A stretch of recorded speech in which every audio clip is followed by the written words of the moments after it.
자, 다 같이 오늘 들고 예팽! 유치! 준하경! 파이팅! 목소리 좀 잠깐 가겠습니다. 준하경! 파이팅! 예, 감사합니다. 오늘 이 상에서 강의를 모두 마치도록 하겠습니다.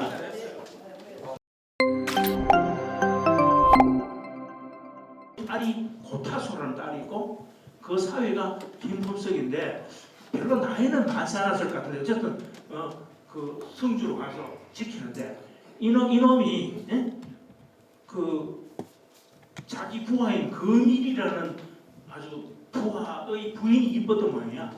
그 부인을 뺏어가지고 지 첩으로 삼은 바람에 금일이가 꼴딱 나가지고 백세하고 내통을 해서 성문을 열어주는 바람에 대하선이 망해요. 그래서 고타소를 우선 금일이가 품석이가 자기를 시키고 자기는 또 전래 가서 참여를 합니다. 그 시체들은 백제궁의 의자왕 또는 그 계단 밑에 바로 사사 백제 사람들이 지나갈 때마다 그걸 밟고 지나가도록 이렇게 한 치욕을 당합니다. 그게 40개 성이 무너져요. 그러니까 소위 신라의 최외가 방어선이 무너지게 되니까 어디까지 밀리냐면 경산 압력까지 밀리는 거예요. 바로 길목이잖아요. 그때 김유신 장군을 암양 도독으로 보내서 방어를 하도록 만듭니다. 백제가 쳐들어와서 신라가 이렇게 어려움을 겪으니까 선등여왕이 할 수 있는 일이 뭐예요? 결국은 새나라에 가서 부탁할 수밖에 없잖아요. 그래서 김춘추를 고구려에 보내요. 고구려에 보내서 우리가 백제로부터 이런 고난을 받고 있는데 우리 좀 도와주세요. 했더니만 영계성이 이런 지하에 야, 너 진흥왕 때 뺏어갔던 소위 한강 유역의 땅을 우리한테 돌려주면 너가 도와줄게. 그니 있을 수 없는 일이잖아요. 신라 입장에서는 중국과 교역할 수 있는 그 유일한 통로가 이 한강하고 있는 상항성 쪽이에요. 그걸 할 수 없으니까 그러면 김춘추 너 임마 죽어 이래가지고 감옥에 가다 했잖아요. 그런데 이제 김춘추가 꾀를 발휘해서 소위 교토지계라고 해서 토끼에 간 그 기소를 이용해서 빠져나옵니다. 빠져나와서 또 일본 가요. 일본으로 보내서 좀 도와주세요. 일본은 또 백제하고 가까운 나라잖아요. 거기도 별로 도움을 받지를 못해요. 이 와중에 선등여왕이 뭘 하냐면요. 뜬금없이 황룡사 9층 목탑을 세우라고 지시를 해요. 여러분 황룡사 9층 목탑의 높이가 80m 그러니까 지금으로 한 30층 높이의 목탑인데 이게 624년도 43년도에 짓기 시작해가지고 이제 100년 정도 지났는데 이게 나중에 1236년 몽고가 침입했을 때까지 그 경주 벌에 이렇게 높이 서 있었어요.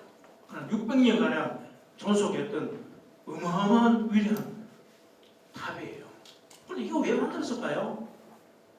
그걸 만들면서 물론 불교의 힘을 통해서 나라의 안녕을 비는 그런 측면도 있었겠지만은 양반은 층마다 주변 그 이름을 새깁니다. 첫째, 외, 당, 오월, 탐나, 백제, 말간, 거란, 여진, 고구려.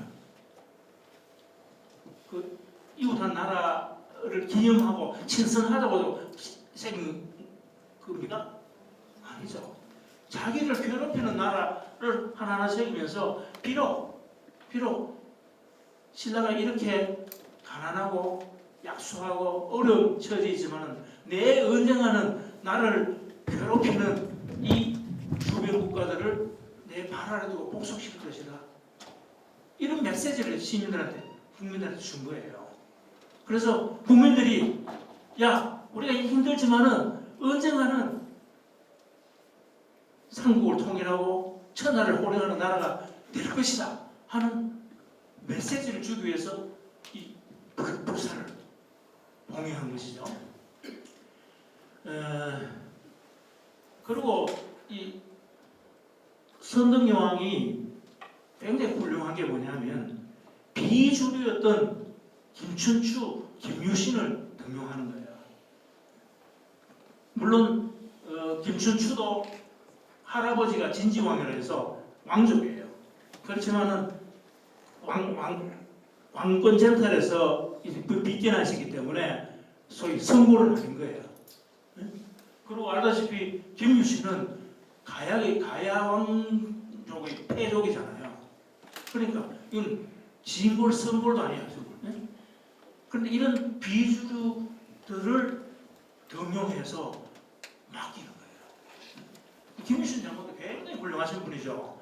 지금으로 치면요, 그 상권을 이렇게 장악을 했기 때문에 자기가 마음만 먹었으면 쿠데타 해가지고 자기 나라를 만들 수 있는 그런 힘을 가지고 있었어요. 그럼에도 불구하고 79세에 돌아가시는데 오늘 마침 숙모전이라고 제사 지내는 모임에서 갔다 왔는데 김유신 장군은 79세에 돌아가시니까 평생을 전장에서 풍찬 노숙하면서 왕을 모십니다. 김춘추 자기 친구이면서 무태종 무혈하게잖아요, 그죠? 처남이 돼요. 자기 김춘추의 딸하고 자기가 결혼했으니까, 유동생하고 결혼했으니까. 어쨌든 이 김춘추, 김유신을 등용해서 이제 했던 거. 그다음 또 하나 중요한 거는 외교 역량이 아주 뛰어나시던 분이에요. 외교 역량. 뭐냐면 1645년에 당태종 이세민이가 고구려에 침입하잖아요. 그런데 그때 누구한테 집니까? 양만추이한테죠. 안시성. 그래서 당태종이 정관을 치라해서 중국 역사상 굉장히 훌륭한 성분이에요. 그런데 고구려에 폐퇴함으로써 자존심 엄청 상해서 돌아간 거예요. 그런데 왜 졌느냐? 보급 문제 때문에 진 거죠. 60만 대군을 이끌고 고구려까지 왔는데 얼마나 먼 길이에요. 그런데 군량비를 제대로 보급해 줄 수 없는 상황에 놓였기 때문에 원정에서 폐퇴하고 돌아갈 수밖에 없었단 말이에요. 그 내용을 신라가 간파한 거예요. 그래서 김춘추가 고구려 외 어느 쪽도 안 되니까 당나라를 찾아갑니다.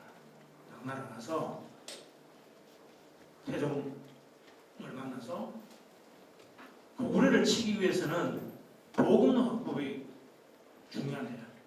우리가 그 보급로를 보상해드리겠습니다. 신라가 그거를 뒤에서 만들어 주겠습니다. 그러니까 태종 입장에서는 눈이 번쩍 뜨이는 거죠. 그때만 하더라도, 그때까지만 하더라도 당태종은 선덕여왕을 아주 개무시했어요. 여자가 돼가지고 능력도 없고.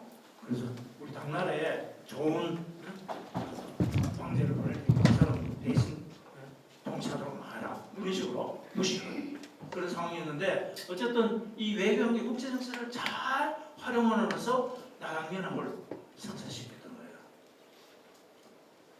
그래서 선덕여왕은 굉장히 어려운 상황에도 불구하고 여러 가지 국제정세, 또 인재의 등용, 또 국민을 하나로 모으는 소위 이미지 활용, 황명사 부처목타고 이런 걸 통해서 또 첨성대를 만들었어요. 첨성대를 만든 거 왕의 권위를 상징하는 거예요. 첨성대는 하늘의 제사, 청문 지리를 왕장하는 그런 효과가 있는 거거든요. 그래서 그런 걸 통해서 우리 선생님께서 신라가 가장 약속했던 신라가 삼국 통일을 이룰 수 있도록 그 기틀을 만들어준 사람이 선덕여왕이다. 이 선덕여왕의 리더십을 통해서 우리가 배울 수 있는 것은 아무리 어려운 지경이 있더라도 여러 가지 그 주변의 상황을 잘 살펴서 국민들 또 팔로들을 하나로 이끌어갈 수 있는 그런 비전을 제시를 하고 그 비전에 따라올 수 있도록 그래서 공감을 만들어내는 능력, 그래서 그 사람 자신 능력, 이런 걸 통해 이런 거를 우리가 성경의 리더십에서 배울 수가 있는 겁니다. 그래서 요즘 저도 여러 가지로 이제 정치하는 사람이지만은 야 우리 시민들한테 내가 어떤 그 비전과 어떤 전략을 통해서 우리 시민들이 따라올 수 있도록 할 것인가 이런 걸 늘 고민해요. 쉽진 않아요. 아마 여러분들도 마찬가지로 여러분들이 모시는 직장이라든가 뭐 어떤 하시는 간에 부하들과 함께 새로운 하나의 목표를 가지고 함께 나아갈 수 있는 그런 리더십 어떻게 발휘할 수 있을지를 한번 생각해보는 그런 계기가 됐으면 좋겠다 하는 그런 말씀을 드립니다. 내가 왜 뜬금없이 이런 얘기를 하냐면 처음부터 뭐 시정 얘기하면 딱딱할 것 같아서 좀 재밌으라고 하는 얘기예요. 도움 되라서 모르겠습니다. 제가 이제 도시경영을 얘기를 제가 아까 제 소개를 정확하게 해주는 고맙긴 한데 저는 아시다시피 정통 내무관리예요. 공무원 가운데서 지방행정에만 평생을 몸담은 사람이죠. 85년부터 공직생활을 시작했으니까 지금 한 38년, 한 38년 시장 한 6년 했고 나머지 32년 정도는 공무원을 있었어요. 공무원 가운데도 경상북도에 제가 한 20년 있었고 나머지 12년 정도는 해남부 중앙에서 근무를 했어요. 청와대도 근무했고 또 운이 좋아가지고 제가 외교부 뉴욕 부총영사도 하고 그래서 제가 특별히 이제 관심을 가지고 제가 전공을 행정학을 했는데 행정학의 정통 행정학의 의미를 보면요 조직 관리라든가 인사, 재무 이런 거는 경영학에서 하는 거 비슷한 거예요. 해보니까 별로 재미가 없더라고. 그래서 제가 경상북도에 와서 이렇게 일을 합니다. 행정학의 한 분야긴 하지만은 잘 안 다루는 분야가 도시 계획, 도시 행정 뭐 이런 쪽이에요. 그래서 제가 92년도에 미국 유학을 갔는데 다른 사람은 대충 다 행정학하고 쉽게 하기를 봤는데 저는 도시계획을 공부하러 갔어요. 그래서 한 2년 동안 공부하면서 죽을 똥 살 똥 고생을 많이 했습니다. 제가 이게 도시계획이라는 게 자연과학하고 인문과학하고 중간쯤 있는 겁니다. 제가 GIS라는 과목을 한 6번 들었어요. 그래서 그때는 GIS라는 게 처음 나온 그 신흥 학문에 대해서 신기하기도 하고 컴퓨터를 이용해서 막 화면을 그리고 하는 그런데 나중에 그걸 가지고 사업을 했으면 돈을 엄청 벌었겠다 싶은 그런 생각이 들 정도인데 지금은 다 잊어버렸어요. 그걸 써볼 일이 없어요. 그런데 어쨌든 제가 관심 분야가 도시, 경영, 행정 이런 쪽입니다. 도시계획. 그런데 왜 도시 경영이라는 말을 쓰냐? 도시 경영. 그 통상 도시 행정이라고 얘기하잖아요. 행정하고 경영은 조금 차이가 있어요. 쉽게 얘기하면 저를 기업체 사장으로 생각하는 거죠. 그리고 우리 도시정부를 하나의 기업체로 생각하는 거예요. 기업의 입장에서는 판매량을 극대화하든지 아니면 이윤을 극대화하든지 두 가지 목표잖아요.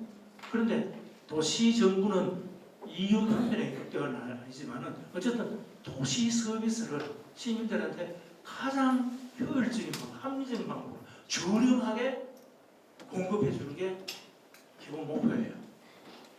그런데 기존의 도시행정에서는 경영학적 마인드가 별로 필요가 없어요. 왜? 돈 벌 필요가 없으니까. 그렇죠?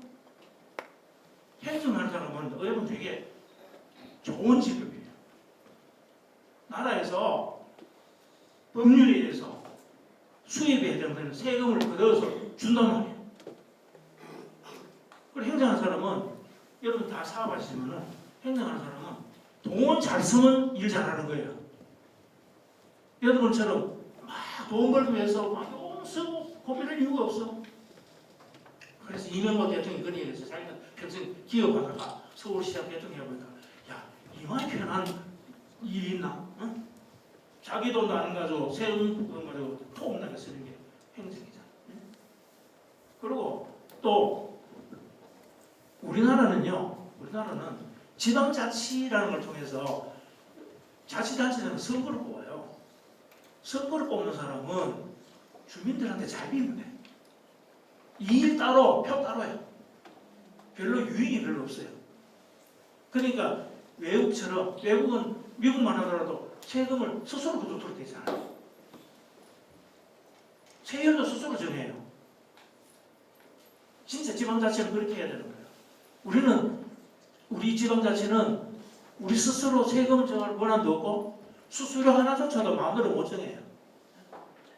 그래 타율적인 거야. 타율적. 하지만 그런 식으로 해서 안 된다는 거예요. 날로 복잡하게 해야 되는 이런 상황, 세계화, 지방화, 분권화, 또 4차 산업혁명 이런 거 엄청나게 주민들이 또 그 행정에 대한 요구 수준은 굉장히 높아지고 있는데 그 부분에 대한 고민 없이 그냥 하게 되면 제자리 건배 발전이 없는 거죠. 제대로 좋은 서비스를 할 수가 없어요.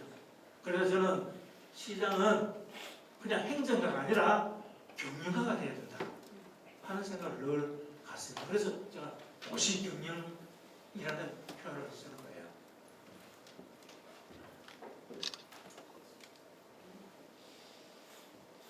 잠깐만요. 자, 그러면 제가 지금 경영하고 있는 경주시에 대한 일반 현황에 대해서 잠시 설명할게요. 길게 설명하기 위해서 이게 목적이 아니니까. 그런데 여러분들이 잘 모르는 부분이 있는 것 같아서 제가 몇 가지 경주에 대해서 소개를 할게요. 경주의 인구가 24만 6천 명 정도예요. 47페이지 한번 돌려볼래요? 우리 경주가요, 인구 계속 죽습니다. 포항도 마찬가지죠. 한 해 2천 명 정도 죽어요. 그러니까 앞으로 25만 명이 5만 명도 남으려면 100년 후면 경주가 5만 명밖에 안 남는 거죠. 포항은 얼마 줄어요? 한 해 보니까 3,500명이 4,000명 줄더라고요. 4,000명. 그 포항은 우리보다 인구가 2배 준다니까 우리하고 비슷하게 줄어요. 그래서 통계를 보니까 우리 경상북도 22개 시 가운데 인구 감소율이 제일 높은 데가 포항, 두 번째가 경주. 절대 안 났어요. 보세요. 우리 경주가요, 인구가 제일 많았을 때가 1998년도인데 그때 29만 명이었어요. 그 후에 계속 줄어서 지금 24만 7,480명. 그 가운데 태어나는 게 1,000명 태어나요. 그런데 돌아가시는 분이 2,500명. 그럼 가만히 앉아가지고 1,500명이 자연 감소하는 거지. 그죠? 그 다음에 한 500명 정도는 소위 사회적 감소. 순전입, 순전출 이렇게 따졌을 때 전출하는 사람이 500명 더 많은 거예요. 물론 경주 이상한 사람도 있지만. 왜? 일자리 찾아서 좋은 교육기회 찾아서 떠나는 거예요.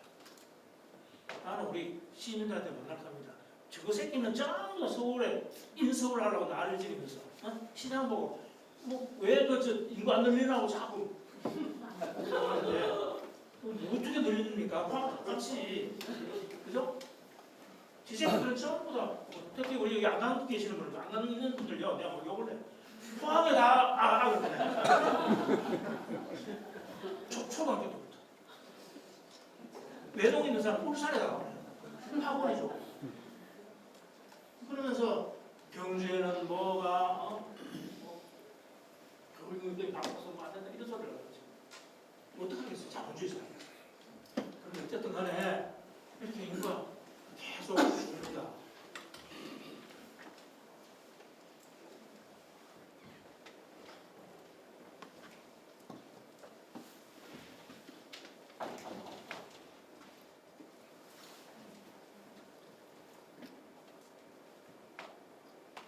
이거 나중에 얘기합시다. 네?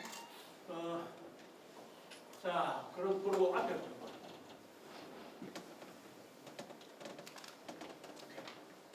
면적은요, 서울시 2.2배 엄청 커요. 포항보다 훨씬 커요. 포항이 1.8배 되는데 우리는 2.2배. 그런데 전국 5위인데 보세요. 홍천, 인제, 평창, 강원도에 있는 땅들 수원 산밖에 없어요. 공부대가. 안동이 우리보다 좀 커요. 그런데 안동은 안동댐, 이마댐 때문에 실제 가용 면적은 미국보다 좀 커요. 그래서 농가수, 농가 경지 면적의 경주시가 전국 1위예요. 예상 규모는 당초 예상 규모로 1조 9천억 정도 되는데 포항시는 2조 6천억 정도 돼요. 포항시가 당연히. 그러니까 인구에 비례해서 봤을 때는 우리 경주시의 예산이 훨씬 많은 거죠. 1인당 예산. 또 구미시하고 우리 경주시 예산이 비슷해요. 왜? 이거는 문화재가 많아서 안 그런가. 그런 요인도 좀 있어요. 시장이 일을 잘했어요. 어쨌든 예산을 한 푼이라도 따기 위해서 저희들은 엄청 노력을 합니다. 그 결과 다른 도시에 비해서 우리 경주시의 예산 규모가 낮습니다.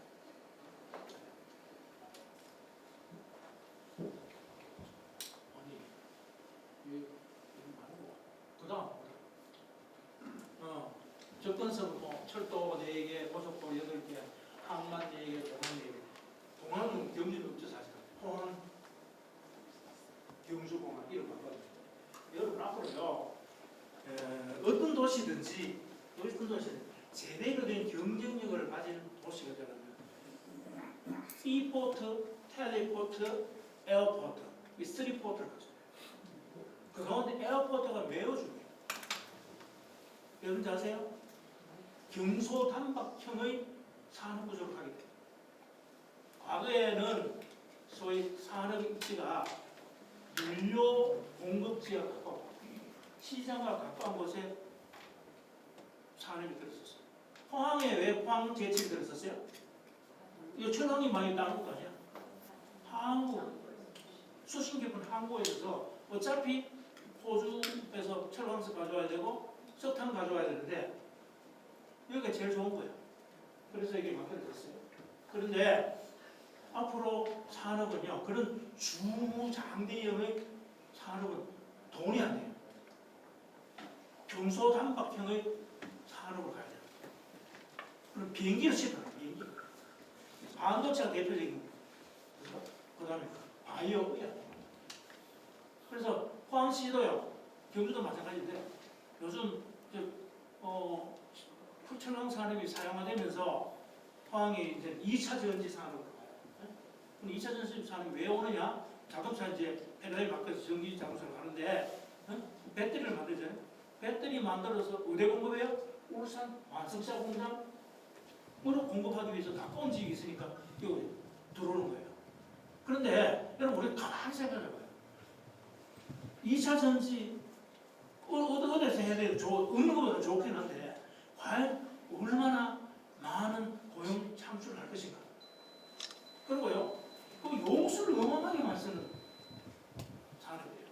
그 다음에 거기 나온 폐수 처리가 들어가요. 그런 거 생각했을 때 과거에 미국의 피츠버그라든가 또 시카고라든가 클리블랜드라든가 이런 러스트 벨트에 있던 도시들이 다 바뀌었잖아요. 그런 것처럼 포항, 경주도 빨리 중소장대역에서 경소단박형 산업으로 가요. 그래서 해야 될, 포항시장으로 제가 해야 될 매우 중요한 일이 뭐냐? 방사능 가속기를 활용한 첨단 산업을 유치하는 거예요. 우리 방사능 가속기 포항에 있죠? 경주에는 뭐가 있어요? 양성장 가속기. 두 개의 성격이 좀 달라요. 방사능 가속기는 초대형 초정밀 현미경이에요. 예를 들면 바이오 약품 같은 걸 개발해서 실험했을 때 그게 인체에 들어서 어떤 작용을 하는지 분자 단위로 볼 수 있는 게 방사능 가속기예요. 양성장 가속기는요, 물성을 변화시키는 놀라운 능력을 가지고 있어요. 그래서 예를 들면 여러분 쉽게 얘기하면 C 탄소잖아요. 탄소의 배열을 달리하면 그죠? 연필 10mm에 해당하는 흑연이지만은 그걸 달리하면 다이아몬드가 되는 거예요.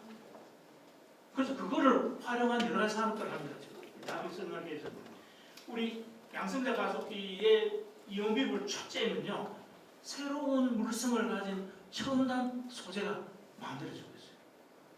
그런데 중앙정부가 두 지역의 가속기에 대해서 투자를 안 해요.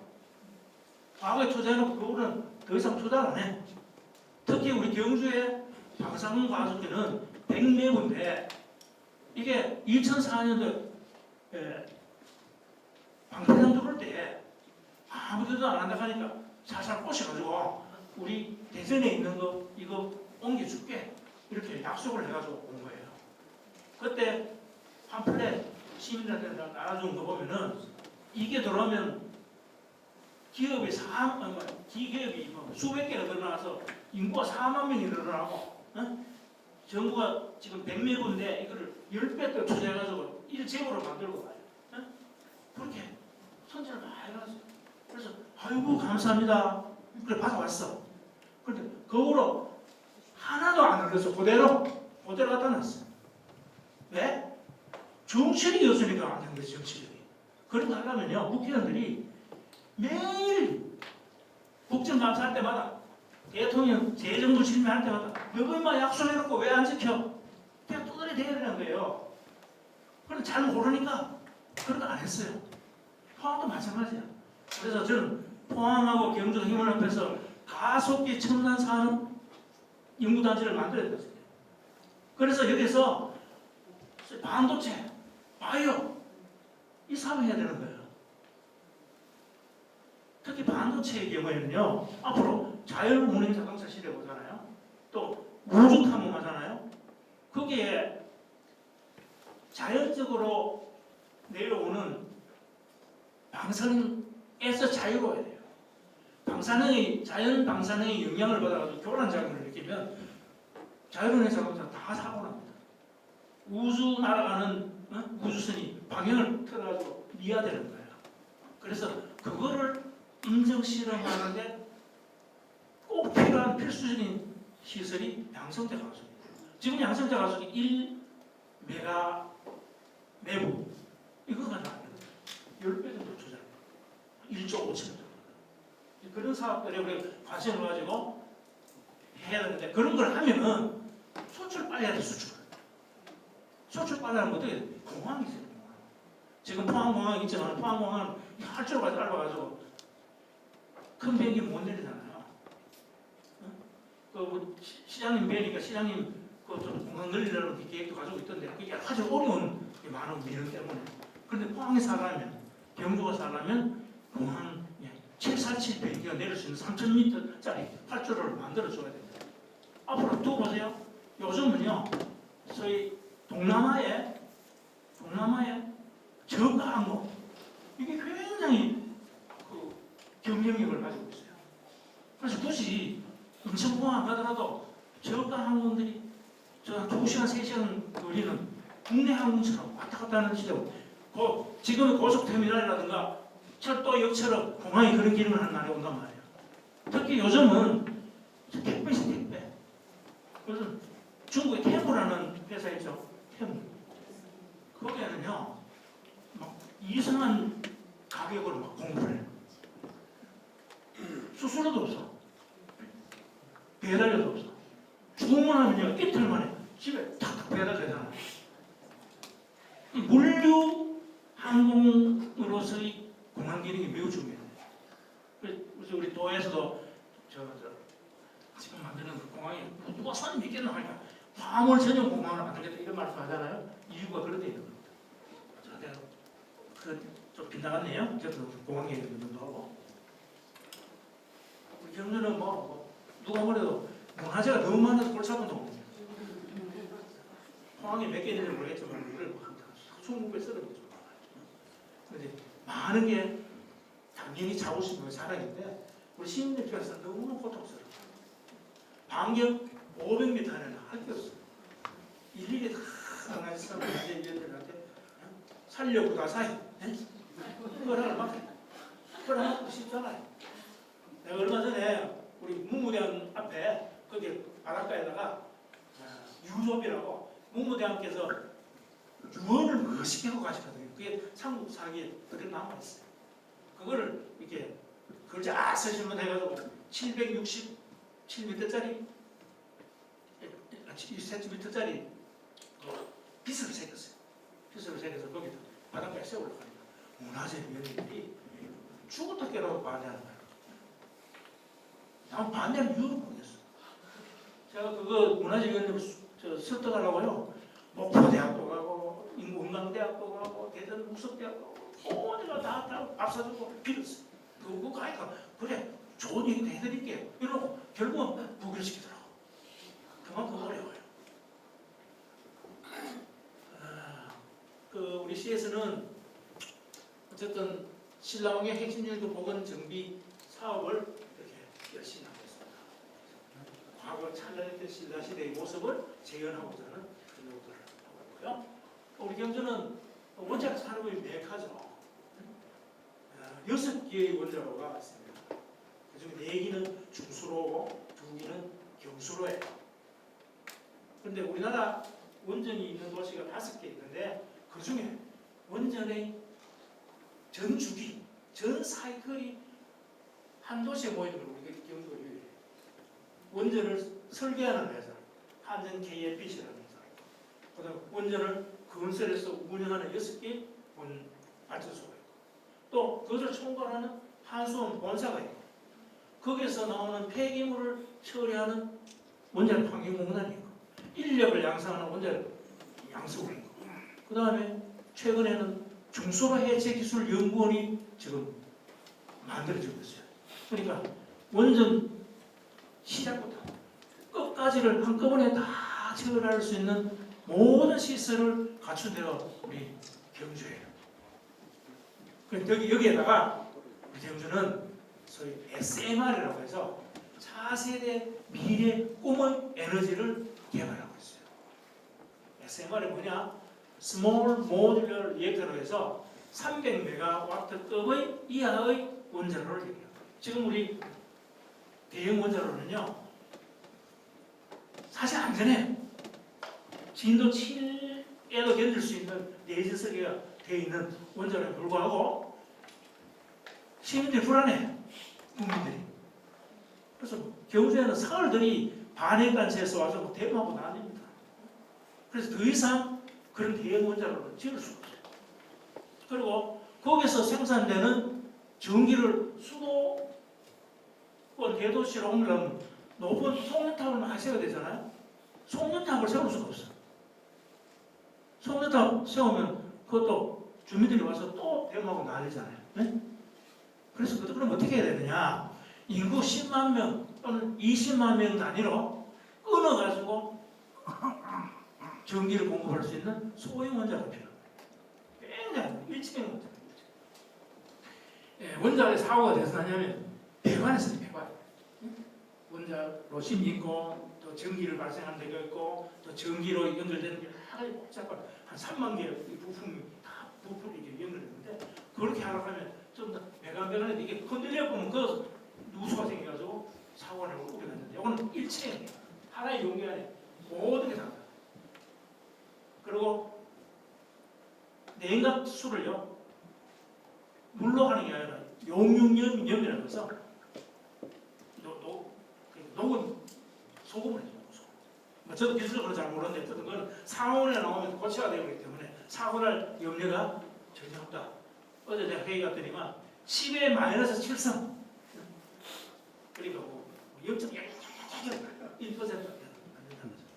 그렇게 굉장히 안전한 그 SMR을 개발하기 위해서 우리 경주 간포에 문무대학 과학연구소라고 지금 70만 평 부지에 연구소를 짓고 있습니다. 단일 규모로는 대한민국 최대의 연구소가 지금 만들어지고 있습니다. 그거 안 하면은 소위 탄소 중립할 수 없어요. 우리가 탄소 중립 어차피 2050년까지는 넷제로로 가야 되잖아요. 2도 이하로 낮추려고 그러면 그렇게 할 수밖에 없는데 그 SMR밖에 대안이 없는 거예요. 그래서 그런 것도 하고 있다. 이 정도 말씀을 드리고 우리 경주에요. 관광도시는 잘 되면 제조업소도 되게 많아. 2,182개가 매일 바뀌니까 통계상 그래요. 그래서 저 동네 3위에요. 1위 어딘 줄 알아요? 경산. 2위 구미. 경주 3위. 포항 4위. 포항보다 우리 그 공장수 포항은 그래도 큰 공장이 많죠. 그리고 특별히 자동차 부품 관련해서 전국 1위. 왜냐하면 울산이 관련이 있잖아요. 과거에 포항에 철강을 받아가지고 경주에서 부품 만들어가지고 울산에 납품하는 그런 가시사슬 구조로 되어 있어서 한 1,300개 정도가 자동차 부품들 기계금속 관련 산업이에요. 그래서 지금 전기자동차 시대로 바뀌고 있기 때문에 우리 경주에서는 하루빨리 구조 전환하는 그런 노력들을 하고 있는 거예요. 그리고 산업단지도요, 21개나 돼요. 그러니까 경주 시내 한복판을 제외하고 나머지 외곽 지역은 다 크고 작은 산업단지들이 많이 있어서 제조업 기반도 굉장히 큰 곳이다 말씀드리고요. 자, 농업도 아까 얘기했던 우리 경지 면적 농가수 1등이라 했잖아요. 그래서 쉐리가 전국 1위고 시설 토마토, 양송이, 버섯, 쌀보리, 시슬, 국수 그런 다 경북 1위고 한우 생산이 한때는 1위였다가 그래서 3위로 떨어졌어요. 제가 규제를 많이 합니다. 관광도시에 너무 우죽순으로 축소를 많이 있어서 그래서 3위를 어쨌든 우리 천년 한우 14년 연속 인정을 받고 있는데 경주 와서 소고기 잡수시면요 그 왔다 갔다 하는 차이 빠집니다. 값도 싸고 품질 좋습니다. 경주에 바다 있는 거 아시죠? 그죠? 백리길 아름다운 해안선이 있고 최근에 우리 경주에서 여기에 동남권을 대표하는 해양 레저 관광 거점 단지 490억짜리 그걸 갖다 왔어요. 그래서 간포에 아주 멋진 그런 레저 단지가 들어서게 됩니다. 자, 지금 도시 경영의 위기가 변화에 대해서 말하는데 이거는 우리 경주뿐만 아니라 모든 도시가 겪고 있는 위기일 수 있어요. 이걸 어떻게 극복할 것인지. 이런 변화 때문에 어떤 도시의 문제가 생기는지 구조가 어떻게 달라질 것인지 우리가 생각하지 않습니다. 여러분 팬데믹 아시죠?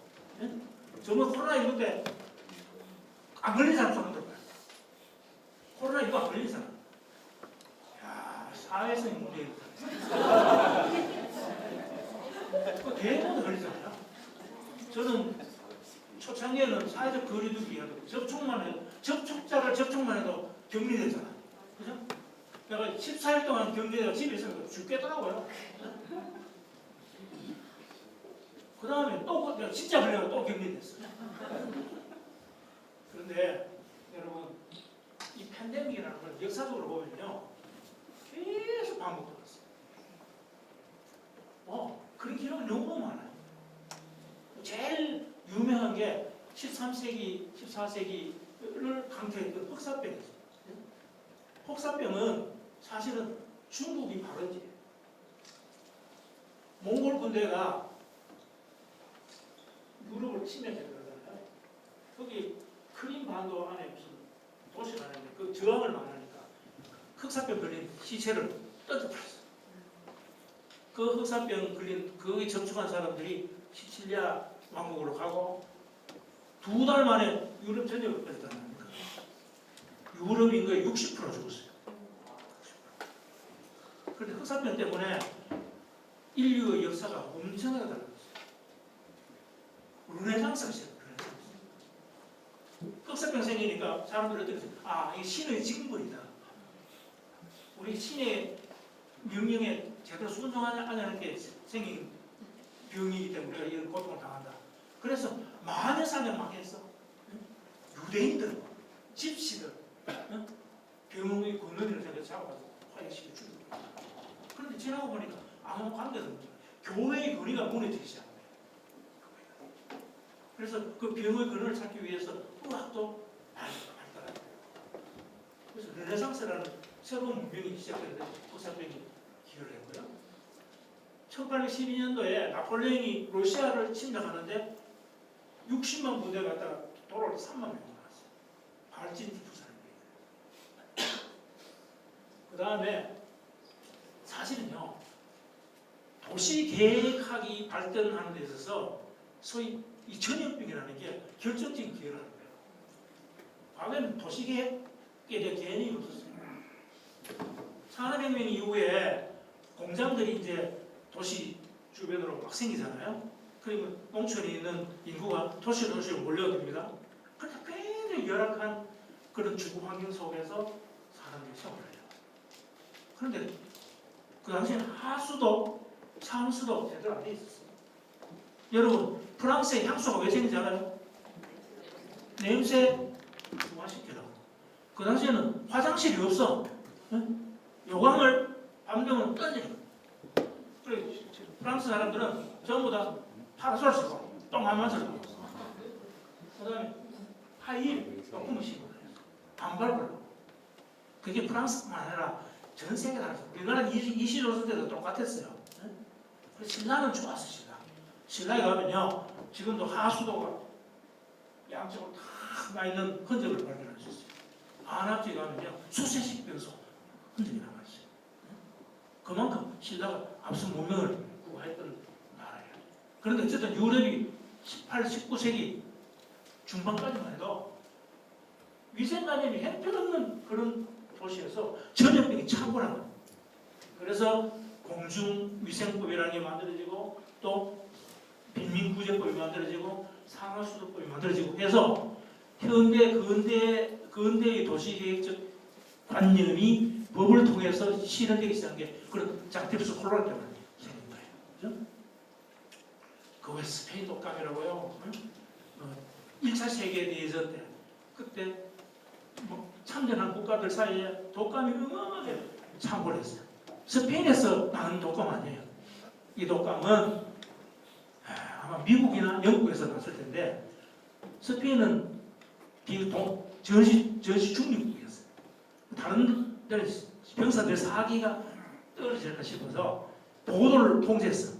그런데 스페인은 중립국이었기 때문에 거기에 대한 보도를 자유롭게 하는 거예요. 그래서 세계로 알려져. 그래서 이름이 스페인 독감이 됐어요. 그런데 이것도 치사율이 어마어마하게 높아가지고 한 1억 명 정도 죽어요. 1억 명. 그 후에 여러분 아시다시피 뭐 AI, 조류독감, 중성, SARS, HANI, 뭐 메르스, 에볼라, 코로나바이러스. 코로나바이러스는 사망률 2.2%라는 매우 치명적인. 어쨌든 우리 코로나 때문에 세상에 살아가는 방식이 엄청나게 달라졌어요. 앞으로도 그렇게 될 거예요.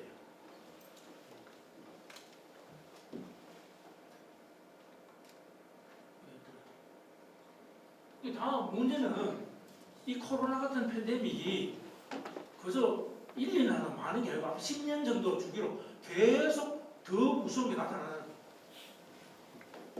그렇게 되면 우리가 도시를 관리하는 데서 제일 중요한 게 시민들의 생명과 건강이잖아요. 그럼 어떻게 해야 돼요?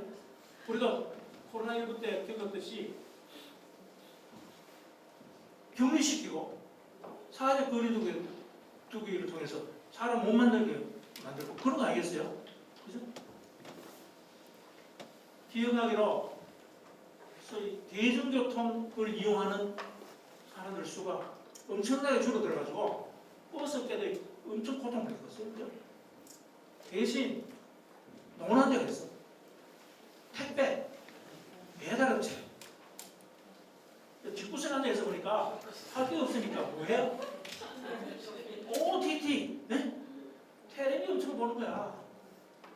저는 그때 삼국지 72편을 담았어요. 그러니 가정의 역할이, 집의 역할이 달라지는 거예요. 회의도 집에 앉아 그것도 일을 안 할 수는 없으니까 줌을 통해서 하는 거야. 그죠? 저는 국제회의를 많이 합니다. 우리 경주는 국제도시이기 때문에 시장에 회원으로 있는.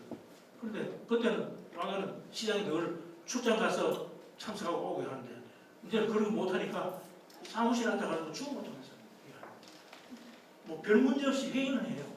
그런데 페이스 투 페이스의 장점이 있는 거지. 마스크 끼고 보면요, 사람 표정을 알 수가 없어. 인간이 아주 그 표정을 통해서 이렇게 의사소통하는 게 매우 중요한 거죠. 그래서 서양 사람들은 마스크 끼는 걸 굉장히 싫어해요. 눈으로 얼굴 파셜 익스프레션으로 해야 되는데 이거 가려면 뭘 하는지 모르겠어요. 그다음에 화면을 통해서 저 눈동자가 나를 쳐다보는지 어디를 쳐다보는지 잘 모르잖아요. 문제가 있는 거예요. 어쨌든 간에 이제 원격 진료라든가 또 재택근무라든가 또 원격 교육이라든가 이런 시스템들이 엄청나게 도입될 겁니다. 현재 도시 구조 환경이 많이 달라지고 있습니다. 그런 식으로 도시 변할 수밖에 없는 거예요. 그런데 자, 그럼 그거를 촉진시키는 게 뭐냐? 촉진시키는 게 ICT 기술, 텔레커뮤니케이션. 그런데 여러분 1980년에 엘빈 토플러라는 사람이 제3의 무기라는 미래 예언서를 썼어요. 그리고 보면 거의 대부분이 실현이 됐어요. 실현 안 된 게 하나 있어요.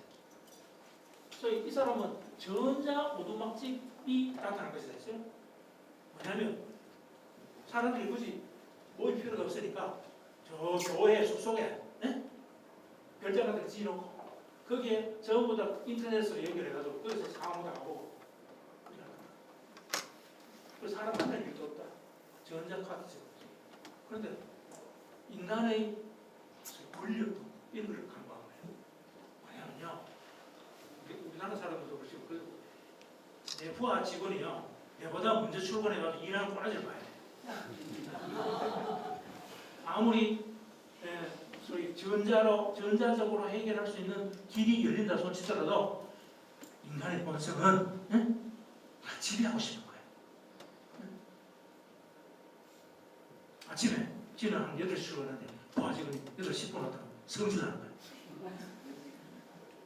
하여튼 그런 것 때문에 그 요인은 떨어졌지만 어쨌든 간에 팬데믹 이후에 재택근무, 유연근무가 굉장히 확산됐고 특히 미국 같은 경우에는 그 후에 오피스 공실력이 엄청 높아지고 별로 회복이 안 된다. 특히 MZ 세대들은 사무실 돌아가는 걸 싫어해요. 우리 동양 한국의 경우는 옛날로 다시 돌아왔는데 두 번째로는 오피스, 홈오피스라고 해요. 가정이고 오피스를 겸하는 그런 시대가 온 거예요. 그래서 휴식, 취침, 생활 공간으로만 기능하던 지홈이 생산하고 노동도 하고 그다음에 소비, 온라인 쇼핑하잖아요. 직구 여기 앉아가지고 구매하잖아요. 그다음에 영화 관람, 공연 관람, 오락관 그런 기능으로 변한 거예요. 그런데 우리나라의 소위 아파트 구조가 이런 홈오피스로 기능하기는 굉장히 불편해요. 여러분 아시다시피 우리나라의 표준 아파트 평수가 몇 평이에요? 86제곱미터죠, 그죠? 28평. 그러다 발코니 법정으로 인정하면 그 보태면 한 32평 정도 되는 거죠. 그 왜 그게 표준화가 되나요? 왜 표준화? 70년대에 저희 핵가족 시대가 오잖아요. 그래서 서울로 수도권으로 사람들이 많이 갔어요. 그런데 땅은 좁아. 사람들 모였는데 결국은 사람들한테 주공항을 하고는 공중에다가 부동산 제공할 수밖에 없는 거지. 그래서 아파트를 짓기 시작한 거예요.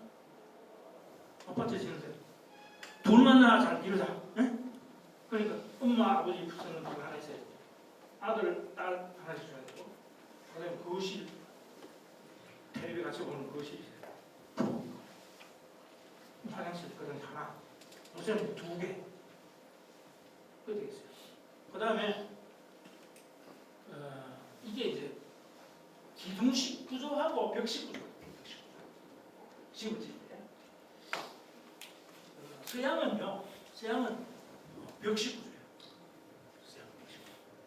왜냐하면 화강암이 많이 나고 또 그 돌을 가지고 건물을 짓기 탄탄하게 벽을 이용해서 서양의 옛날 건물들을 보면 창문도 좋고.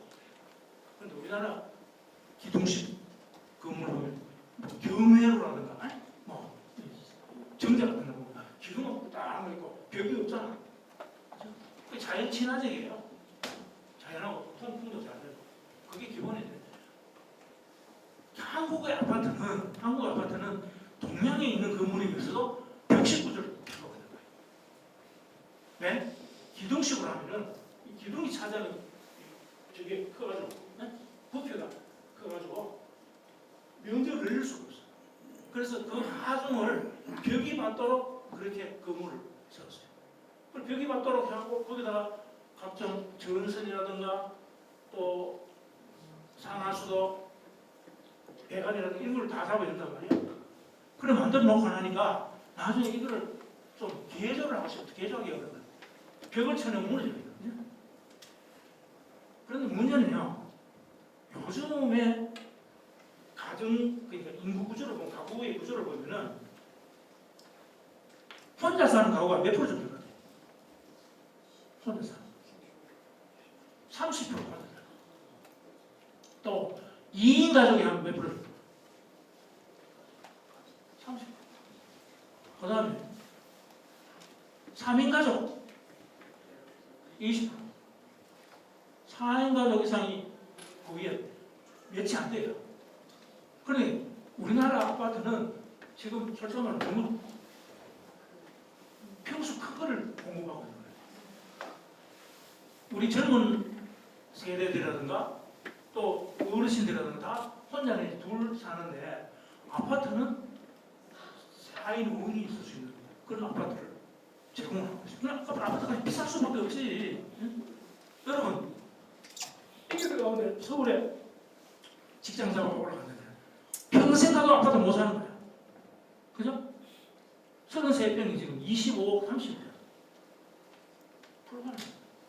젊은 아들한테 어떻게 해줘야 되냐면 조그마한 아파트 15평짜리 20평짜리 25평짜리 그렇게 공급해주면 되는 거예요. 그런데 주택 공급자들이 안 알아가지. 동원해야 됩니다. 그죠? 그런데 하여튼 그런 구조로 빨리 바꿔야 소위 장수명 주택을 만들 수 있는 거예요. 소위 경우에 따라서 내구성도 있고 가변성도 있고 수리 용이성도 있는 그런 특징을 가진 장수명 주택을 만들어줘야 굳이 모든 아파트를 막 흠으로 내가지고 재개발할 생각 없이 있는 아파트 기둥만 남겨두고 수리하는 거예요.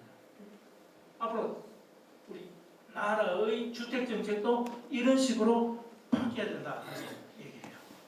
그래서 콘크리트 벽체 안에다가 매립된 내부 배선이나 배관을 경량 벽체에 매립하게 되면은 우리가 방금 얘기했다시피 꼭히 예를 들면 침실 하나만 가지고 살 이유가 뭐 있어요? 침대를 밖으로 끄집어내가지고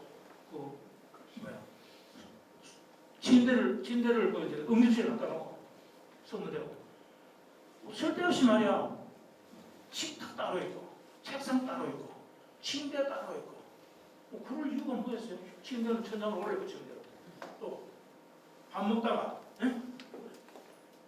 식탁에서 밥 먹다가 치우고 그걸 좀 책상 쓰고 그럼 훨씬 더 집을 좋은 공간을 넓게 쓸 수 있잖아요. 이제 그런 요구가 지금 생겨나고 있다는 겁니다. 그 다음에 걸림 주거 단위 공간계 15분 거리 안에 직장도 있고 공원도 있고 의료기관도 있고 복지시설도 있고 15분 안에 그럴 것입니다. 그게 가장 그래서 교통시간과 교통비용을 최소화할 수 있는 그런 것이 좋은 도시라는 거죠.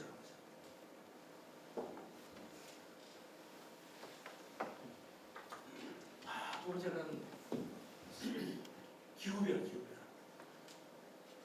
흰남노 때문에 여러분 외웠죠. 태풍 흰남노 왔을 때 하필이면 태풍의 경로가요. 울산을 통해서 경주, 저 강포, 운제산, 포항산 운제산 그쪽으로 지나서 나가도록 그렇게 경로가 되어 있어요. 그래서 흰남노 왔을 때도 구름이 운제산에 다 걸려가지고 그걸 그냥 얼마나 쏟아지는데 북쪽으로는 우천 쪽에 쏟아져가지고 항상무시 터지고 난리가 났잖아요. 우리는 너무 대한 위인이라고 그 뒤쪽으로 다 터졌어요. 피해가 비슷하게 많이 났어요. 났는데 둘 중에 차이는 여기는 사람이 죽고 우리 사람이 안 죽었어요. 사람이 안 죽는 거는 제일 고생을 안 했어요. 포항시내 해봤잖아요. 그런데 어쨌든 간에 이 기후변화는 극한 기상이변을 가져오는 심각한 문제입니다. 오늘 이제 아침 테레보니까 뭡니까? 중국 남부에 장마비가 쏟아졌는데 그 비가 이제 한반도로 오고 있다는 거 아니에요? 그죠? 30도 넘는 이런 살인적인 대기가 31선 계속. 그래서 그런 재난으로부터 안전한 도시를 만드는 게 우리 모두의 책임입니다. 그래서 우리 경주하고 포항은 지금 시장이 어떤 고민을 하고 있냐면 여러분 한번 보세요. 해수면이 자꾸 이거 보고 참고 가고 있습니다. 해수면이요 자꾸 높아지고 있어요. 남극 극지방에 얼음이 자꾸 녹고 있잖아요.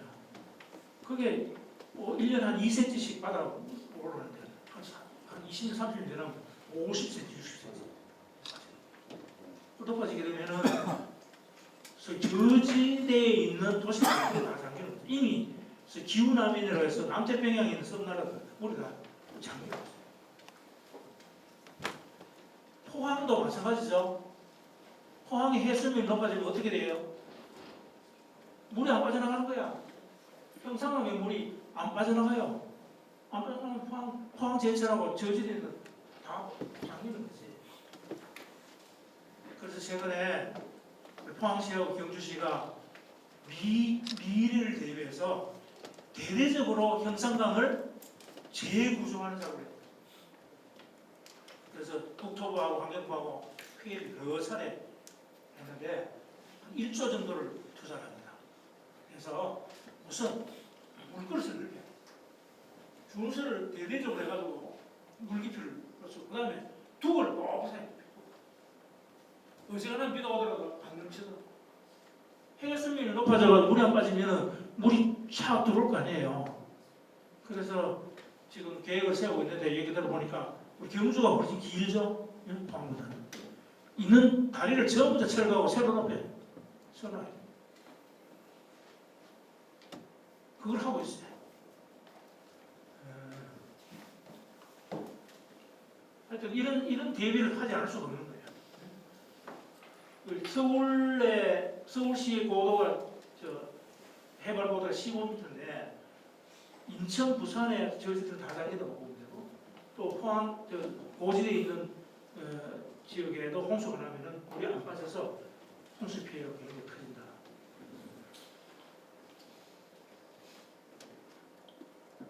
그 다음에 이 기후이기 때문에 농사가 안 되는 거야. 요새 기후인플레이션이라는 용어 있잖아요. 사과 값이 5,000원 한 개? 그 이유가 있어요.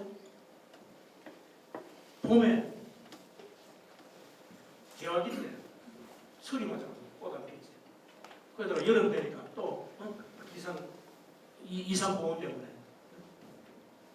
열매가 제대로 안 됩니다. 그런 것 때문에 앞으로 우리 식량 자원율이 45%밖에 안 되는데 우리 경우에는 이런 기후 때문에 농지도 감소하게 될 것이고 또 수입하는 소비하는 식량 절반 이상은 수입이 의존하기 때문에 식량 수급에 상당히 문제가 생깁니다.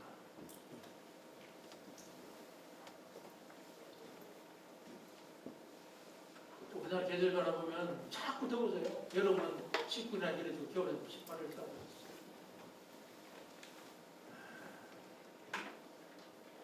핀란드 대통령이 그걸 얘기했고요. 요새 지우량이 말이야 70mm 이상이라고 하면 감당이 안 되는 거잖아요.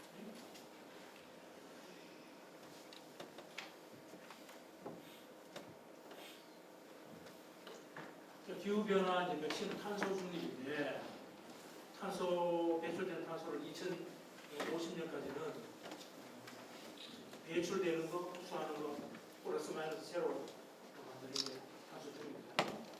그래야 2도까지 탄소 중립입니다. 산업혁명 이전보다도 지금 우리 지구의 온도가 1.09도 높아졌어요. 그래서 파리 기후 협약에서 2015년도에 합의를 했잖아요. 어쨌든 2050년까지 넷 제로로 만들기 위한 노력을 다 같이 기울여야 된다. 그런데 실천은 안 되고 있다. 책을 보니까 이런 얘기가 기후 지구촌의 기후가 1도 높아지는 게 어느 정도 에너지 양이냐 하면은 200년 동안 1초에 히로시마에 떨어진 원자폭탄 4개가 연속해서 떨어지는 똑같아요. 에너지를. 그 어마어마한 에너지가 지구에 축적되어 있는데 그게 왜 주로 쌓여 있느냐? 바다에.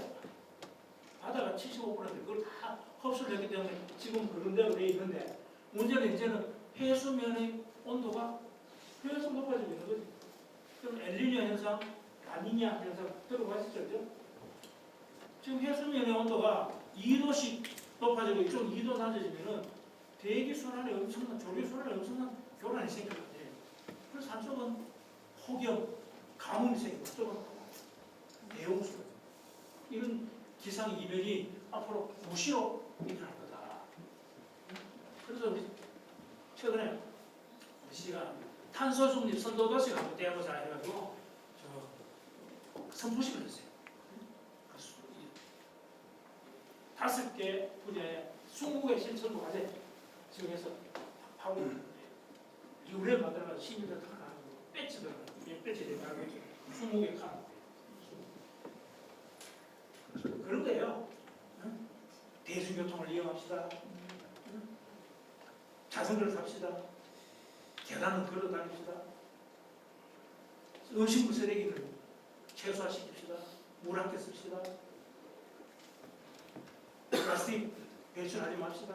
그런 거 실생활에서 실천할 수 있는 그런 거를 실천 완료를 해서 했는데 일종의 뭐 쇼지 뭐 이랬듯이 그거 한다고 해가지고 경주 시민 25만 명이 한다고 해가지고 얼마나 영향을 미치겠어요. 하지만 그래도 해야 되는 거예요. 우리 시민들로서 해야 될 일을 해야 되는 거지. 아까 그러면서 결국은 우리나라 전 세계의 에너지 시스템 생산 체계를 바꾸지 않으면 방법이 없는 거지. 우리가 기대하는 바가 사실은 소위 SMR의 큰 기대라는 거죠. 그러니까 원자력 위험하다고 하지만은 원자력만큼 안전하게 효율적으로 탄소 배출 없이 에너지를 공급할 수 있는 에너지원이 지금까지는 없거든요. 다만 안전성이 담보되고 신뢰성이 담보되고 그래서 지금 사활을 걸고 열심히 하고 있는데 얼마나 우리가 세계 시장을 선점을 할지는 알 수가 없어요.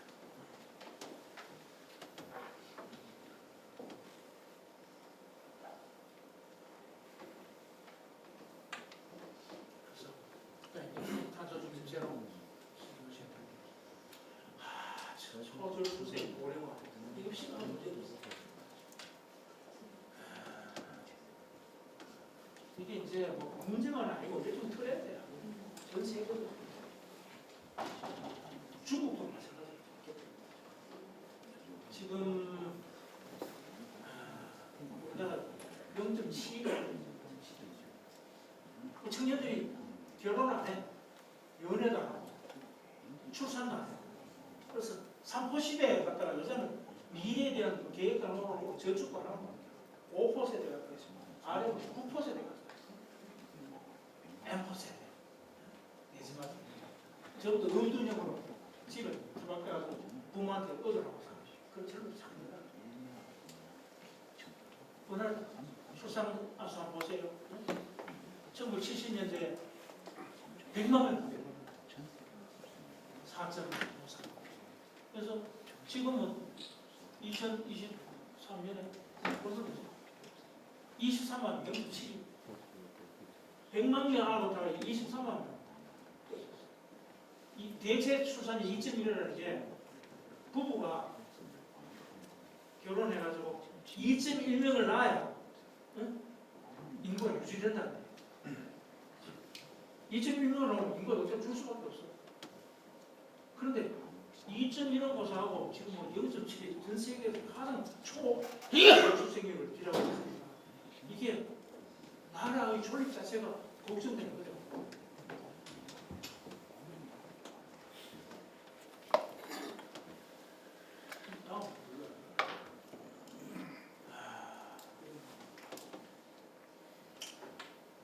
그래서요, 여러분들 뭐 연세 드시는 게 있겠지만은 본인의 나이를 좀 넉넉하게 젊게 잡으세요.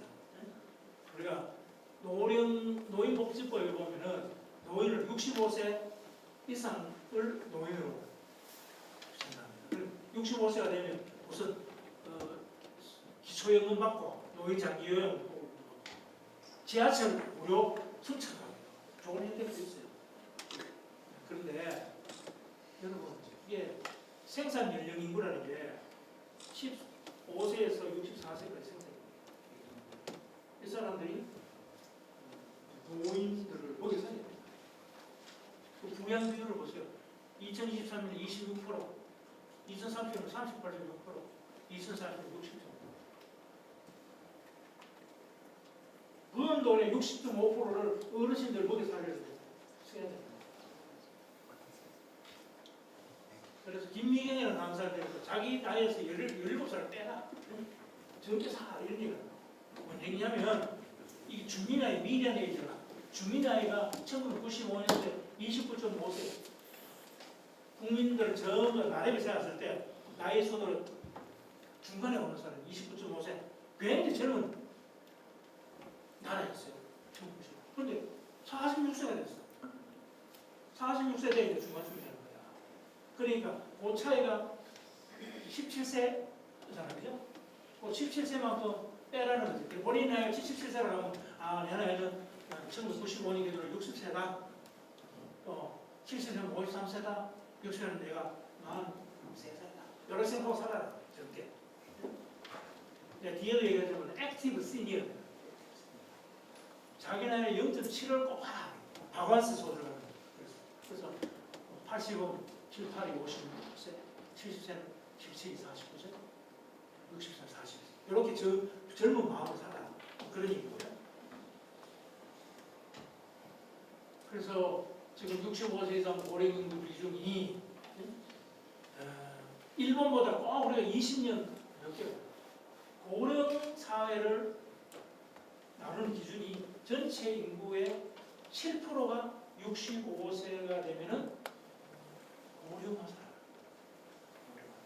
14%가 되면 고령 사람, 20%가 되면 초고령 사람. 우리나라 지금 어떻게 되세요? 2020년 지금 19%, 19.6%. 내년 되면은 초고령사에 진입한다. 우리 경주는 26.4%예요. 이미 초고령사에 진입했어요. OECD 평균에 비해서는 굉장히 빨리 고령화 사회가 오고 있습니다. 일본의 경우에는 2002년도에 초고령 사회였어요. 꼭 13년 정도, 23년 정도 늦게 가고 있는데 빨리 초고령 사회가 지금 진행하는 거예요. 그래서 기대 수명을 보면 지금 여자의 경우는 83.5세, 남자 잘 살다고 예산을 떨어져 한살 떨어져 80세. 그래서 자기 나이를 생각할 때 기대의 영역 등가 영역하는 게 무슨 뜻인가 하면은 자, 내가 1980년대에 기대 수명이 70세. 평균 연령. 그러면 60세의 경우에는 10살 남았어요. 10살. 그죠? 10살 빼면 60살. 그게 83.5세가 기대 수명이니까 73.5세 10년을 빼면 73. 그게 같은 나라라는 거예요. 80년대 60세가 2020년대 73.5세가 같다. 그러니까 내 나이를 지금의 그 나이로 생각하지 말고 과거에 우리 어머니 세대, 아버지 세대에 어떻게 그러니까 생각해 보면요, 우리 어머니, 우리 할머니가 60살만 돼도 머리가 새해가지고 긴 창대예요. 다음 피어 버렸어요. 요즘 60살로 청년이시거든요. 그냥 우리 바라보는 기대되는 그런 나이가 굉장히 계절가는 거예요. 그래서 내가 요즘 다 일본의 경우는 못하고 있나. 고령화 시대를 맞이해서 일본의 신조어들이 막 등장. 시니어 혼다라는 얘기 들어봤어요? 시니어. 새로 시집 장가가고 있어요. 일본이. 뭐 황혼이혼을 했든지 아니면 일찍 사별을 했어요. 이런 사람들이 지금은 나이가 들어서 65살 넘은데도 결혼을 하고 싶어서 결혼 정보에서 하시더라고요. 우리 경주에도 재미난 현상이 있어요. 파크 골프장 가보셨어요? 할머니, 할아버지들이 옷을 너무나 이쁘게 잘 입어요. 그리고 할머니들이요, 정주 골프장에서 보는 그 옷을 더 예쁘게 잘 입으면서 차 좋은 거 몰고 할아버지 차. 어떻게 해서 서로 이렇게 저는 활기차고 좋다고 봐요. 짝을 만나서 또 친구도 생기고 꼭 그걸 안 하고 결혼까지 하고 혼자 사는 것보다 추하게 혼자 사는 것보다 그렇게 좋지 않잖아요. 무덤 친구는 들어가세요? 일본 사람들은 우리처럼 저 장묘 매장을 하지 않아요. 전부 다 또 화장을 하는데 주로 수목장을 많이 해요. 그래서 친구들끼리 같은 요지에 묻힌 친구들을 찾아내요. 그래서 평상시에 내가 죽으면 니하고 내하고는 묘지 친구, 무덤 친구. 묘. 네? 그래서 어차피 죽어서 평생 갈 친구들이니까 같이 모여가지고 카페 앉아서 차도 마시면서 니 부하고 살래? 그렇게 죽음을 준비하는 그런 모임들이 있는 거예요. 고독사. 난 고독사 뭔 차이인 줄 알았더니 14일 만에 만나면 찾아내면 그건 고독사. 14일 이후에 찾는 고립사. 고립사, 고독사가 늘어나고 있고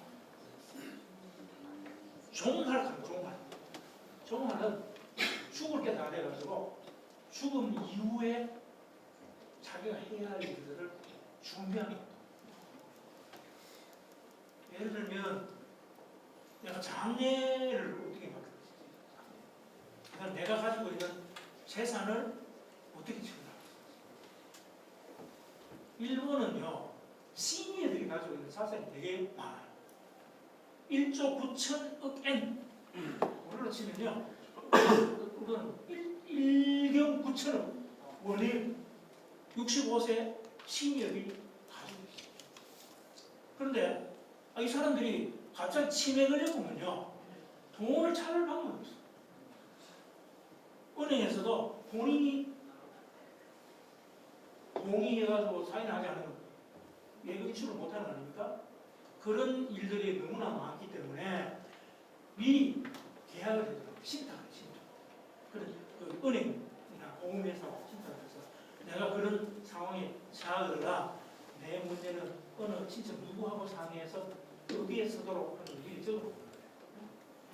그 다음에 자기가 데리고 키우던 개, 고양이 이거 죽고 나면 어떻게 될까? 그게 걱정인 거예요. 그래서 그걸 어떻게 처리하는지도 등등 예상되는 여러 가지 문제를 대비해서 이렇게 준비하는 활동을 종합하라고.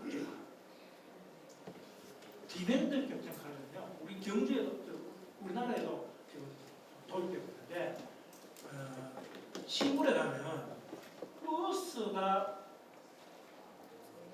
버스를 운행하기 힘들어요. 실제 우리 마을마다 버스를 보내보면 하루 종일 가도 2명, 1명 타는 버스가 많아요. 그러면 시 입장에서는 일일이 다 손실보험을 대신해버려요. 그랬을 때는 차라리 요구하는 수요 응답형으로 택시나 어떤 봉고나 이런 걸 보내주는 게 나아요. 우리 시는 경주시는 70세 이상 어르신들은 40분까지 공짜로 택시를 타요.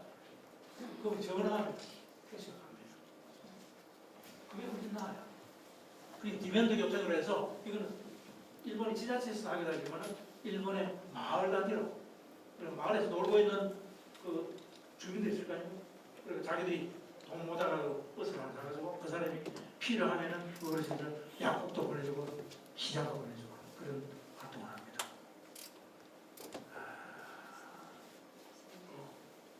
데스크 앞에 가는 건 죽음을 앞두고 카페에 앉아가지고 아주 활기차게 밝은 마음으로 죽음에 대해서 얘기하는 걸 카페에 등장하고 이거를 위한 소위 유명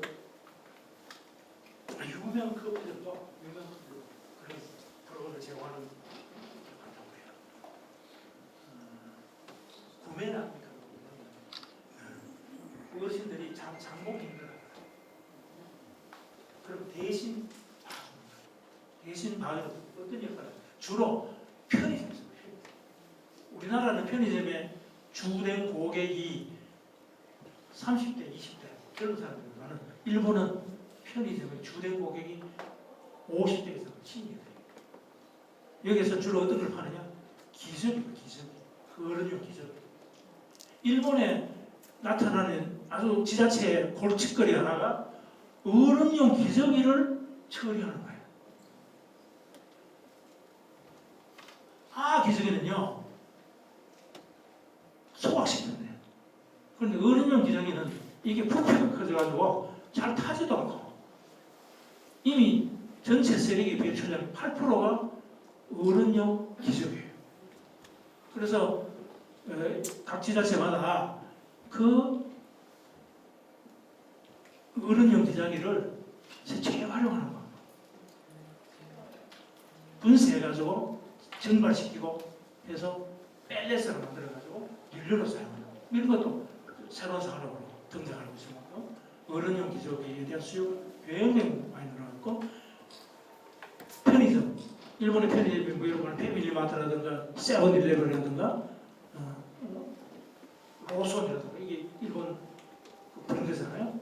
그런 브랜드들은 전부 다 이제는 젊은 사람들을 위하여 아니라 어르신들의 그 간병센터라든가 치료센터라든가 이런 걸 하게 됩니다.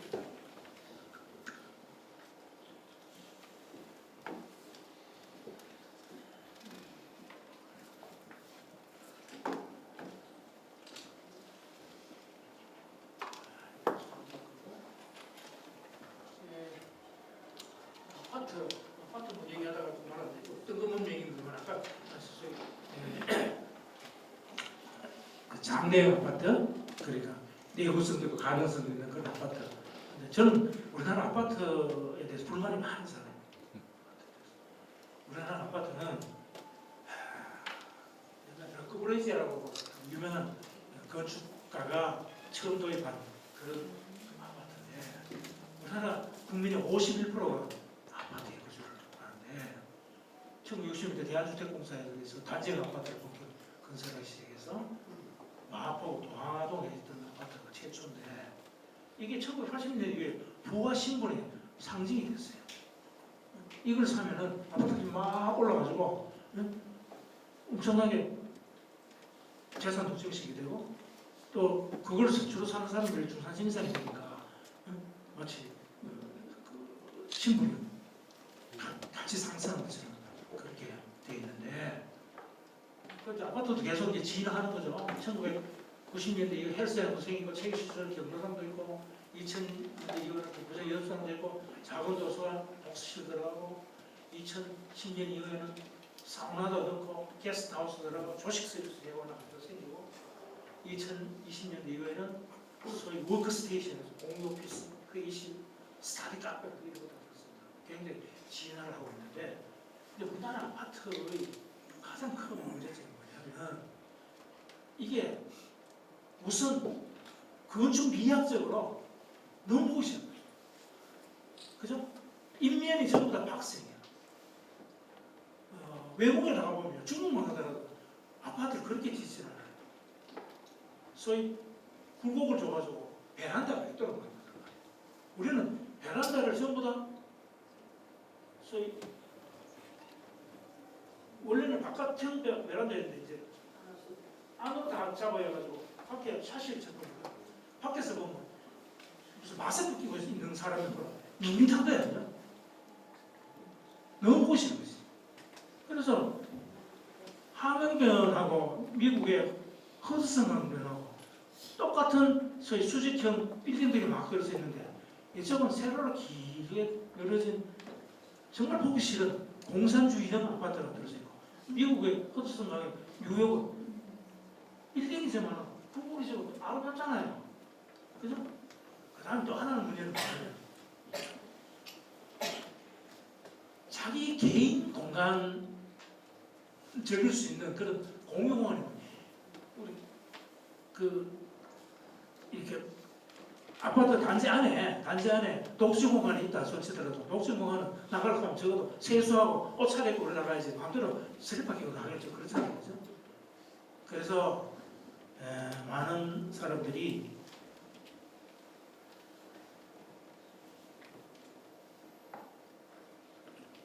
발코니에 있는 아파트를 얘기를 해. 발코니 밀라노 도스코 베르티칼레라는 아파트도 그렇고 싱가포르의 스카이 해비타트 인터페이스 싱가포르 가보죠. 싱가포르 가면 인면이 전부 다 수목으로 막 그리너리하게 돼 있잖아요. 베란다에 꽃도 막 있고 그래서 유현진이라는 사람이 그런 얘기를 해요. 베란다를 만들 때에 지금 베란다의 길이가 1.2m 정도 돼요. 1.2m로 베란다를 만들면 그거는 빨래 넣는 거 외에는 설 데가 없는 거야. 그래서 아파트 안에서도 좀 자연을 즐길 수 있고 나 개인의 공간으로서 베란다를 확보를 하려면 베란다의 길이를 한 3m로 올립니다. 그래서 안쪽에 이미 1.2m가 들어가 있는데 한 1.5m를 더 내면 3m 가까이 베란다가 만들 수 있는 거예요. 그러면 밑에 베란다를 위에서 베란다 전부 천층마다 베란다를 지금 하늘이 안 보일 거 아니에요? 그래 하지 말고 지그재그로 이쪽 집은 이렇게 내면 저쪽 집은 이렇게 그래서 2, 3층 높이마다 이렇게 베란다가 만들어지면은 그 자리에 앉아가지고 가족들끼리 차고 마시고 대화도 하고 하늘을 쳐다보고 그 정서적으로 뭔가 교감이 이루어지는 그런 아파트를 만들어도 좋겠다. 그래서 밖에서 볼 때도 좀 미망해서 그런 아파트를 좋겠다. 뭐 그런 얘기를 하는 책에서 본 적이 있어요. 저도 공감을 하는 게 우리나라 아파트는 너무 보고 싶어요.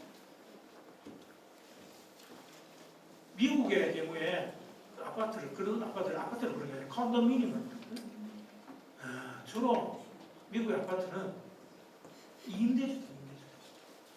임대주택으로 아파트를 공급하게 되니까 중산층들 안 가. 저소득층 흑인들만 아파트에 들어가서 마약 밀매 현상이라든가 범죄 현상이 돼가지고 형편없는 슬럼으로 변하는 걸 알고 있었어요.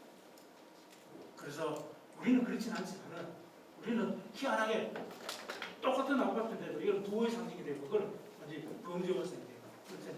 문제는 우리는 지도원을 주고 파는 아파트고 그건 임대로 주는 아파트이기 때문에 임대보다는 자기 돈을 내고 사는 아파트일수록 주인에서도 생기고 동료시도 생기고 그렇다는 거예요. 그렇죠? 그래서 유현준 선생님의 주장에 따르면 우리가 청년들에게 신혼 부부들에게 소위 저가 아파트를 공급할 때 임대형 아파트를 공급하면 안 된다는 거예요. 어쨌든 지 돈을 내서 장기적으로 갚아 나갈 수 있는 그런 구조를 보고 있어요. 미국의 아파트는 그런 거예요. 주택담보부 대출 아파트예요. 그래야 평생을 갚아 나가더라도 자기 게 됐을 때의 작심을 가지고 좋은 주거 환경을 만들어 나갈 수 있다. 그런 주장이에요. 여러분 동의하십니까? 네. 지금 내가 몇 시까지 해야 되죠? 마무리 해야 되겠죠? 네. 할 얘기 되게 많은데. 한번 더 오십시오. 4차 산업혁명 시대에 이 도시 경영에 있어서 매우 큰 변화를 가지고 있어요. 여러분 아주 초연계 사회잖아요. 4차 산업혁명이 해당되는 거 AI, 로봇, 나노, 그 다음에 디지털 컴퓨터 이런 것들 다 연결돼요. CCTV도 마찬가지. 그래서 제일 지금 이걸 이용해서 우리가 도시 행정이 진화하고 있는 게 스마트 도시라는 게 있어요. 스마트 도시 들어봤어요? 네? 제일 많이 이용된 교통분이 교통. BIS라고 해서 버스 인포메이션 시스템. 여러분, 근데 카카오톡 보면 버스가 어느 정도에서 오고 있는지 몇 분 오는지 다 알 수 있잖아요. 정류장에서 우리 버스가 몇 분에 올지 어디로 오고 있는지 다 알 수 있잖아요. 그것이 버스 인포메이션 시스템이고 또 신호등도요. 자동 제어를 해요. AI 기능이 들어가서 지가 알아가지고 과거에는 파출소에서 내리고 올리고 이랬는데 이제는 지가 알아가지고 교통량에 따라가지고 신호를 바꿔주는 거예요. 우리 경주에는 소위 소방차 같은 거 응급차량을 갈 때는 지가 알아가지고 신호등을 개편시키는 그런 걸 도입하는 게 있어요. 범죄 인식하는 거. CCTV 여러분 하루에 다니면요. 여러분 20번씩 CCTV를 찍혀요.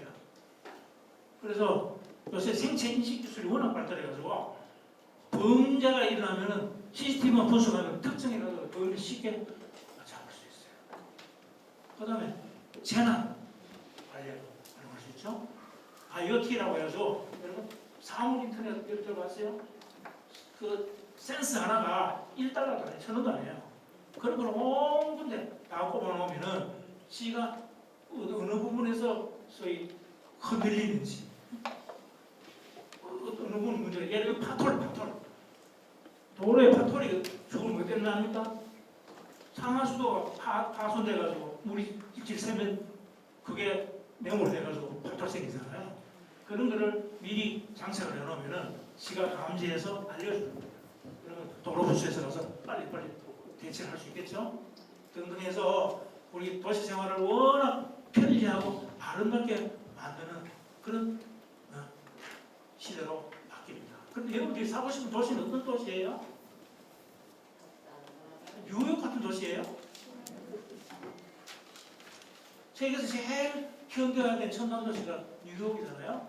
네? 다 흉내를 내고 있어요. 그런데 저는 뉴욕에 3년 살아봤어요. 제가 맨하탄에 3년 살았어요. 그런데 좋은 도시죠? 좋은 도시인데 저는 그런 도시에 살기 싫어요. 왜냐하면 사람을 분리시키는 그런 도시예요. 돈 없는 놈은 그거 살 수가 없어. 그죠? 집세가 워낙 비쌌어요. 저는요 외교관을 하는 바람에 그게 뭐좀 부총련사라기 때문에 돈을 많이 줬는데 15평짜리 아파트 원베드로 4,000불 한 달에 500만 원 넘어요. 그러면 그 돈이 그냥 홀 하늘로 날아가는 거잖아요. 그 정도 5, 600만 원 이상을 지불할 수 있는 능력 있는 사람만 거기서 살 수 있는 거예요. 그러면 없는 사람과 있는 사람 거의 융합, 화합은 불가능한 거죠. 자꾸 없는 사람들은 가난한 사람들은 외곽지로 자꾸 쫓겨나고 설로만 되는 거예요. 그게 또 전문용어로 하면 젠트리피케이션이 돼요. 있는 원주민을 쫓아내고 돈 가진 사람들이 증명하는 그런 식. 바람직한 도시는 아니죠, 그죠? 그다음 높은 빌딩에 살아면 제가 36층인가 살았는데 머리가 아파요. 밑에 이렇게 내려다보면 질질거리는 게 차고 다니고. 좋은 도시는 아니에요. 앞으로 이제 더 발달하면 UAM이라고 해서 urban air mobility, 막 하늘로 드론 택시가 막 날아다녀. 머리가 성성하지 않겠어요? 그런 도시가 좋은 도시는 아니에요. 저는 우리 경주 같은 도시가 아주 좋은 도시였잖아요. 동의하세요? 네. 경주는 소위 건물과 사람이 휴먼 스케일로 대화하는 높이의 도시죠. 대한민국에 우리 경주 같은 도시가 없죠. 저는 경주 있다가 포항만 하는 머리 없다. 서울 가고. 그래서 어쨌든 그리는 자연이 살아있고 또 그 자연을 우리 보통 시민들이 같이 호흡하면서 즐길 수 있는, 그래서 있는 사람이든 없는 사람이든 친구가 돼서 서로 소통하고 교감할 수 있는 그런 도시가 좋은 도시라고 생각합니다. 그 도시를 만들기 위해서 저희들 나름대로 이제 노력을 하는데요. 제가 시간이 없어서 이 정도로 마치도록 하겠고, 혹시 저한테 궁금한 사항이 있으면 질문 주시면 제가 답변드리도록 하겠습니다. 예, 열정적인 강의를 해주신 우리 주간 씨에게 다시 한번 평가 불러보겠습니다. 다음에 다시 한 번 더 모시도록 하겠습니다.